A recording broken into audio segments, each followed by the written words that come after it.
ఇకపైన సోషల్ మీడియాలో మేము బూతులు మాట్లాడతాం, అమలెక్కలు తిడతాం, ఇంట్లో మహిళల గురించి మాట్లాడతాం అంటే ర్యాంప్ ఆడించి చెక్కేస్తారు. ఎందుకంటే కొత్తగా ఒక బిల్ తీసుకొచ్చారు, social media abuse protection bill అని.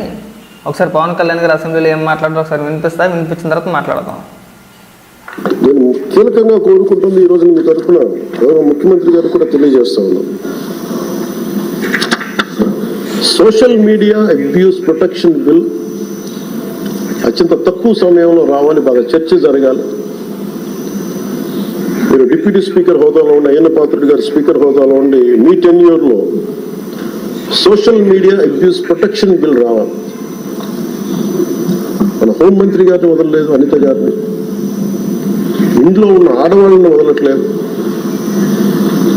అంటే ఒక సైకలాజికల్ అబ్యూస్, ఒక పాశవికంగా తయారయ్యారు, సేడిస్టిక్ గా తయారయ్యారు. దీని మీద మనందరం irrespective of difference of opinion. కాబట్టి పేటీఎం కుక్కలందరికీ మనవి ఏంటంటే, ఇకపైన పోస్టులు పెట్టేటప్పుడు ముఖ్యంగా మహిళలను ఉద్దేశించి మాట్లాడేటప్పుడు చాలా జాగ్రత్తగా మాట్లాడాలి. ఉదాహరణకి వైసీపీలో కొంతమంది ఉన్నారు, ఆ శ్రీరెడ్డిని పక్కన పెట్టేలా అయిపోయింది, ఎలాగా కాళ్ళు ఎలా పడుతుంది దండాలు ఎట్టేస్తుంది కాబట్టి శ్రీరెడ్డిని పక్కన పెడితే బోరుగడ్డగాడు, శ్రీరెడ్డిని కూడా పక్కనే పెట్టవసరం లేదు.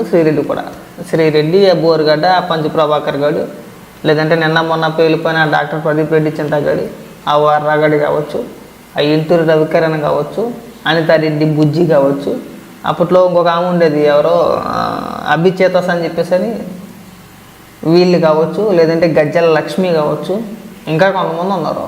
లకారాలతో సంబోధించి పచ్చి బూతులు తిట్టేస్తారు ఫేస్బుక్లో లైవ్ పెట్టేళ్ళంతా కూడా. వాళ్ళందరూ కూడా ఇక మీదట ఆ బిల్లు వచ్చిన తర్వాత మాట్లాడితే ర్యాంప్ ఆడించి చెక్కేస్తారు, మామూలుగా చెక్కరు. అర్థమైందా? మీలాంటి వాళ్ళ కోసమే ముఖ్యంగా ఈ బిల్లు తీసుకొచ్చింది. అది మాకు కూడా మంచిదే, ఎందుకంటే మీరు మాట్లాడుతున్నారు కదా అని చెప్పేసి మీకు సమాధానం చెప్తే మేము మాట్లాడడం, ఇది ఒక రోత అయిపోయింది, ఇది ఒక పెంట అయిపోయింది. కొంచెం ప్రశాంతంగా ఉంటుంది. ఇప్పుడు అసెంబ్లీలో ఎలా అయితే ప్రశాంతంగా సబ్జెక్ట్ పరంగా రాష్ట్ర ప్రజలు చూసే విధంగా అసెంబ్లీ సెషన్ జరుగుతుందో, రేపు రానున్న రోజుల్లో సోషల్ మీడియా కూడా అంత క్లీన్గా, అంత నీట్గా ఉంటుందన్నమాట. ఎవడైనా మార్పింగ్ కానీ లేదంటే ఒక పదం అటు ఇటు అని సిక్కుతారు ఖచ్చితంగా. ఇది బాగా గుర్తుపెట్టుకోవాలమ్మా మనందరం కూడా. అది మీకే కాదు, మాకు కూడా వర్తింతుంది.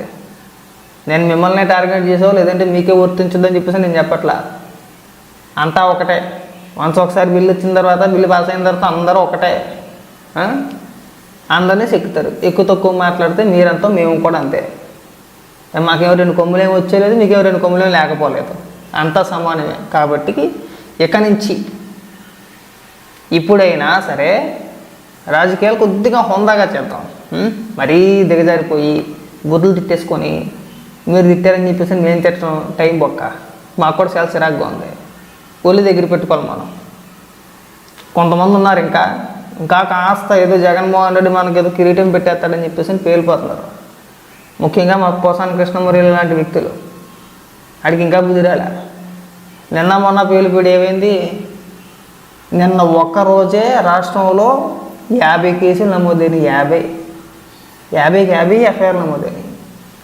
ఇవాళ రేపు ఖచ్చితంగా అరెస్ట్ చేస్తారు.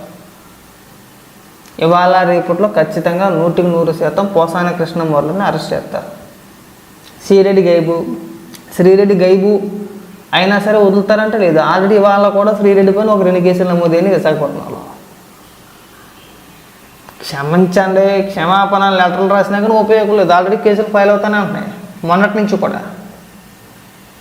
ఒక పక్కన శ్రీరెడ్డి, ఒక పక్క రామ్ గోపాల్ వర్మ, ఒక పక్క పోసాని కృష్ణమురళి, ఒక పక్క ఎవరైతే అదే బూతులు మాట్లాడి ఒక రకంగా రెచ్చిపోయారో వాళ్ళందరినీ అరెస్టులు చేసుకుంటూ వస్తున్నారు. సో వీటి నుంచి అంటే మన పైన కేసులు పడకుండా, మనం ఇబ్బంది పడకుండా ఉండాలంటే కాస్త హుందాగా మాట్లాడితే బాగుంటుంది.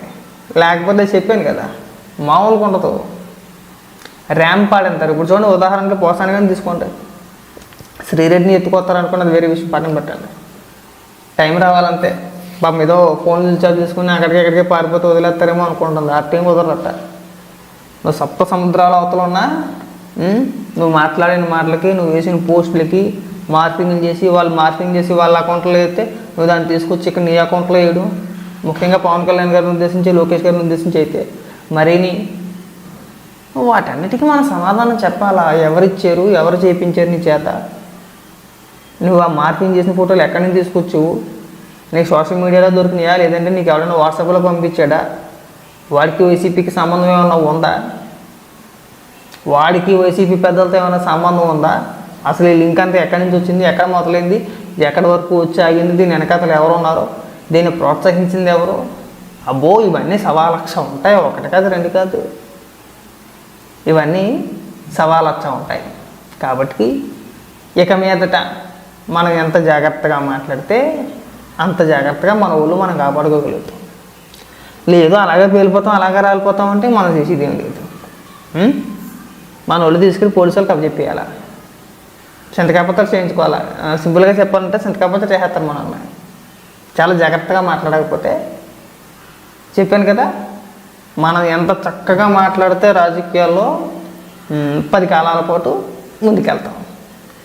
మనం ఎంత పేలిపోతే అంత త్వరగా రాలిపోతాం.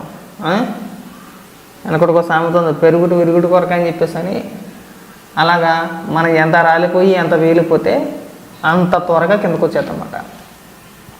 కిందకంటే మామూలు కిందకు కాదు, ఒక స్థాయి గురించి కూడా ఆగం, మొత్తానికి పాతాకి వెళ్ళిపోతాం. ఉదాహరణకు మీరు చాలామందిని తీసుకోవచ్చు. చాలామంది అలాగే అనుకున్నారు, ఏదో ఒక 50,000 మంది ఫాలోవర్స్ రాగానో, లేదంటే 1,00,000 మంది సబ్స్క్రైబర్లు రాగానో మనల్ని మించిన వాళ్ళు లేడు, మనకు మనం తోపులుగా ఫీల్ అయిపోయి మన ఇష్టానుసారంగా ఏది పడితే అది మాట్లాడిన వ్యక్తులందరూ కూడా ఇవాళ అడ్రస్ లేకుండా పోయారు. ఇంకొంతమంది అయితే నోటి దాకా వచ్చిన కూడిని వాళ్ళంతటి వాళ్ళ కాళ్ళపైన వేసుకున్నారు. పేర్లు ప్రస్తావించదలుచుకోలేదు, ప్రస్తావిస్తే చాలా చండాలంగా ఉంటుంది కూడా. కాబట్టి అభిమానాలు అందరికీ ఉంటాయి. కాస్త అభిమానంగా ఉంచుతూ ఇతర నాయకులకి, పార్టీలో ఉన్న మహిళా కార్యకర్తలకి గౌరవం ఇచ్చిపుచ్చుకుంటే బాగుంటుంది. ఇది బాగా గుర్తుపెట్టుకున్నాం అందరూ కూడా. అయితే నేను ఇంకొక వీడియో చూపిస్తా, కొత్త గొర్రె అనుకుంటా, ఇడెవడు విజయ్ కేసరి అని చెప్పేసి అని. జగన్మోహన్ రెడ్డి అసలు అసెంబ్లీకి ఎందుకు వెళ్ళాలి, వెళ్ళకపోవడమే కరెక్ట్, వెళ్తే ఉపయోగం ఏంటని మాట్లాడుతున్నాడు. ఆడి మీదనే వినిపిస్తాను చూడండి ఒకసారి. అసలు జగన్ గారు అసెంబ్లీకి ఎందుకు వెళ్ళాలి? అసెంబ్లీలో అపోజిషన్ వాయిస్ కి ఇవ్వాల్సిన డ్యూ రిగార్డ్ ఇవ్వకపోతే అసలు ఆ ప్లేస్ కి శాంక్టిటీ ఉంటుందా? ఉండా. ఖచ్చితంగా ఎలక్ట్ అయిన తర్వాత, అంటే ప్రజలు ఎన్నుకున్నారు కాబట్టి ఎమ్మెల్యేగా గెలిచిన తర్వాత అసెంబ్లీకే వెళ్ళాలి. అసెంబ్లీకి వెళ్ళకుంటే ఇంట్లో కూర్చొని శంసకి ఆడుకుంటాడా? అసలు మాట ఆడతారా? అసెంబ్లీకి ఎందుకు వెళ్ళాలంటాడండి. మరి అసెంబ్లీ ఎందుకు పెట్టింది? దూల కాసుకోవడానిక?